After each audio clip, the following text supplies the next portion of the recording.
So what we're going to be tackling is 9 property investing myths that people get stuck on. Liv, you ready to get into it? Let's do it.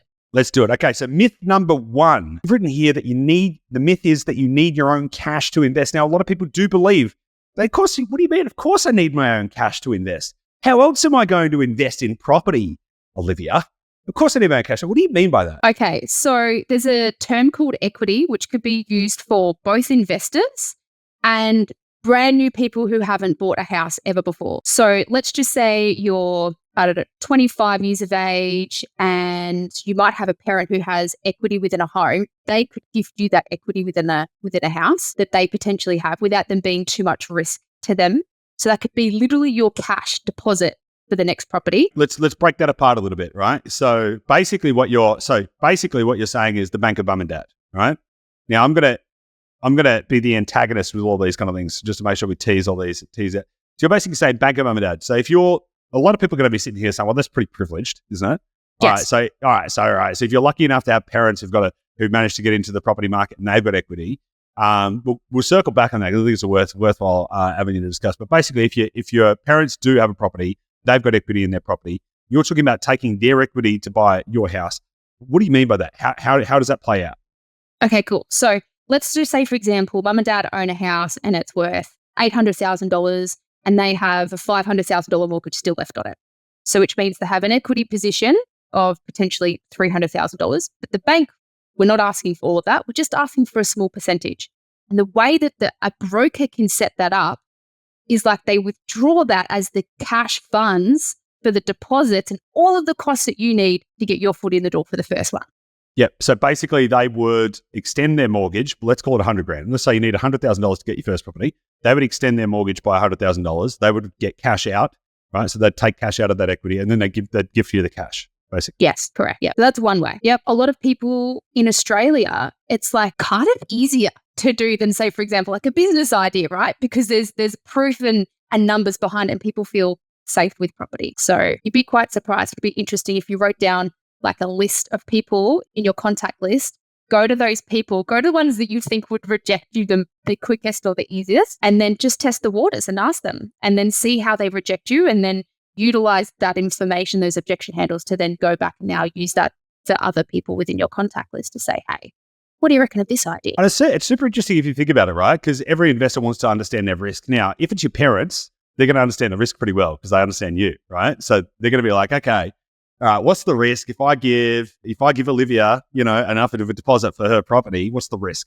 They'll understand you well enough to be able to manage that risk. But if you think about it from somebody else, right, you need to then be able to manage. Okay, well, hey, here's the thesis. I'm going to go and invest in real estate, and that's going to go up in value. And here's how I'm going to pay you your money back. People say if you take capital, if you get somebody else to help provide the capital, and the property goes up in value, that you can then refinance the equity out, assuming that you've got enough borrowing capacity to then give them the capital back. Or you can structure it as a standard loan agreement where the investor gets their capital returned over a certain period of time with a certain interest rate. And another way that you can think about managing that risk, by the way, but it's useful if you've got some savings, right? But let's say you've got 30 grand in savings, but you need $100,000 to get started, right? So you're $70,000 short. You may be able to go to friends, family, etc., and go, hey, let's do this together. I'll own the loan, so I'll own the debt, so I'll take on the debt risk.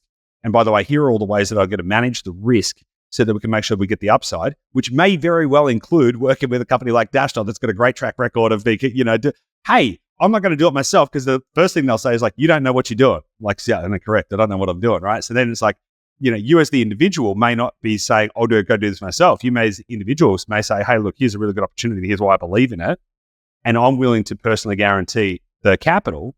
Are you prepared to invest in this thesis? Myth number 2, Liv, is that you should buy your own home first. Why is that a myth? This is probably one of my favorite ones to talk about because generally, well, where does this come from? So first of all, there's the great Australian dream of owning your own home. It was actually designed by, first of all, the American banks to convince you to be the little minion to go to your 9-to-5 job to have you pay down a 30-year mortgage that then Australia started copying. And you know what the common factor or the biggest tool that I used was not living in my own home that helped me fast track my wealth. It's called rent investing. We talk a lot about it. And the thing that I see that holds a lot of people back from building their wealth much quicker is not living in their first home and instead building a property portfolio to then building capital to then pay off or buy that dream home. So one of the reasons why and how it can help by not living in your own home is, number one, let's just say you own a house and you move out next door. All of a sudden, you can claim things on that house that you couldn't if you lived in it. So those things such as interest rates, mortgage repayments, water bills, building insurance, these sort of things. All of a sudden, they would become a tax deductible expenses that you were already paying for. And then there's also like maintenance and upkeep and stuff like that. Now, these things, not only can they help from a tax deduction perspective, but guess what? They can actually be added back on to your borrowing capacity. They can help your lending. All of a sudden, on paper, you've gone from like this big debt weighing you down, you being the little minion going to your 9-to-5 job to pay it off. And the bank's like, oh, hang on, no, you're not paying it off. You've got somebody else paying it off for you.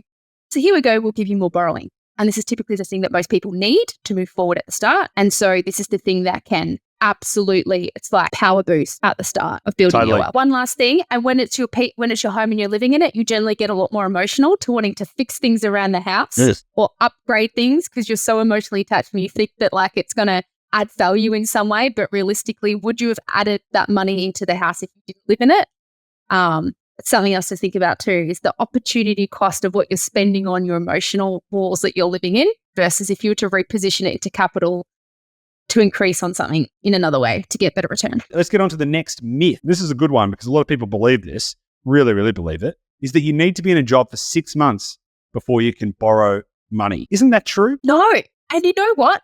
I actually didn't think that this was such a common myth that a lot of people were assuming until I became a coach. In the lending world, there's actually around 440 lenders or so in Australia, give or take. And of those, there are actually lenders out there who will literally give you a pre-approval one day. Some lenders, depending on your broker, and this is where your broker comes into place, there are some lenders out there who literally give you hundreds of thousands of dollars of a pre-approval for the next deal one day into a job. So this is as long as you have an employment contract. Yeah. All you need is an employment contract. Sometimes they'll also want a letter from your employer saying, no, like this person's like, we're good. Yeah. That's legit, this contract. Yeah, it's good. Yeah. No, we intend to employ them. Like 1 week's pay slip, 1 week. Yep. That's it. And sometimes you can either be in the same role type, just move employers, and the bank could look at it as if you never left, or it's just like the same job in their eyes. Yeah, that's interesting. That's interesting as well. Yeah. It's the same position, different company. They're going to assume, well, you've still continued to work in that role. Next one, number 4, the myth is that you need to be a high income earner. Because people assume that you need to buy properties more expensive than what you need to. And there's just what bleeds reads, right, in the media as well. So they probably put a lot of fear and assumptions into the average purchase price. I got a landscaping client on 70 grand. I've got a single mum who works at Coles earning $81,000 a year. She's got 2 kids. And your team's sourcing her a property right now as we speak, which is great. So I've got another single mum who's literally couch surfing she's got a single 6-year-old daughter. She's couch surfing, not wanting to increase her expenses at the moment, getting rent, not wanting to add on rent. That's on the extreme end of things. A lot of people are thinking... This is extreme. Yeah. Yes. A lot of people are like, hang on a second. So you're telling me I need to go couch surfing with my children in order to buy a property? Okay, I commend her, by the way, for her commitment. I think that's awesome, right? I'm like, hell yeah. Got one, Augusty, who goes, Liv, I'm moving back into the in-laws. And they've got 3 kids as well. Really? Yeah, 3 kids. He's working FIFO. His wife has stayed home, looks after the kids. And he's like, we're just going to 10x our wealth. He's like, I'll be able to save so much quicker that we're just going to go hard for the next 24 months. I was like, here you go, man. And he'll be able to put more into his portfolio to begin with. So let's talk about this next one. The myth is that you need to buy property that's local to you. What do you mean? Well, this is what your forte is, your team, buying in high growth areas. But you know what? I typically see this from tradies. Tradies who are like, I need to drive past it and control it and fix that broken toilet myself. The amount of time where that hinders people, it's a lot. It's very common. When people come to me and they've only got 1 or 2 and they're stuck, I say, why did you buy in that area? Oh, it was just down the road. I can look at it. I can drive past it. I'm like, do you know that you're not allowed in it though? Legally, it's their house.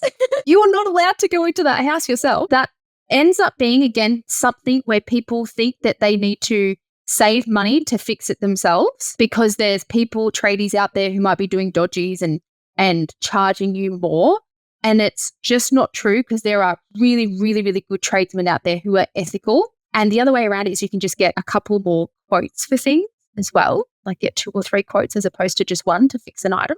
But yeah, touching it and feeling it, there's again opportunity cost there because you might be buying in an area that's not going to be so high growth and you're restricting yourself from focusing on the numbers because you emotionally think you need to see it. Exactly. Yeah. I mentioned this earlier, the statistical probability of you buying locally and that also being the best. And wherever your energy goes, your money flows. If you're focusing on trying to save, skim on a $10, toilet lid over here, you could potentially be missing out on, making a lot more money or learning how to increase your borrowing capacity. You'll get more of the money over here in other ways. So, and an easy way to think about it is the value of time, right? So let's just say there's a theoretical example here where there's an investor, family, right? Husband, wife, and 2 kids, right? And the parents are probably investing. Probably one of their goals is to be able to spend more time with their kids. It's a pretty common outcome, pretty common thing that they want.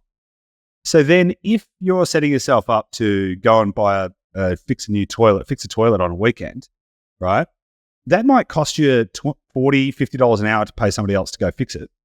Well, the question you've got to ask yourself is, would you spend $40 or $50 an hour to have that time to have memories with your family? And the answer is probably yes. Probably yes.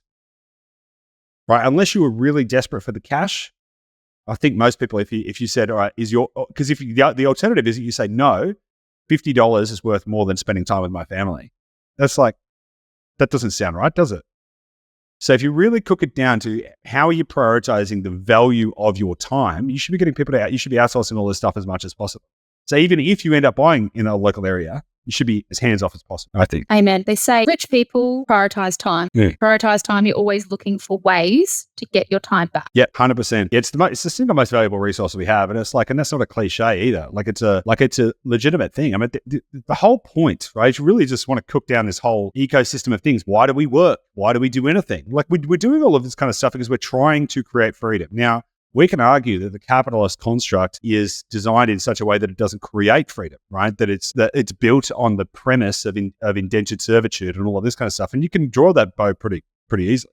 The question you've got to ask yourself is, what are you going to do about it? Are you just going to continue to participate in that system and just go, okay, I guess I'm just never going to have that freedom? Or do you actually want to aggressively fight to take back the most important thing to you, which is your time? And so if the goal is more life, then you should be making decisions that align with more life, not more work. So, music to my ears.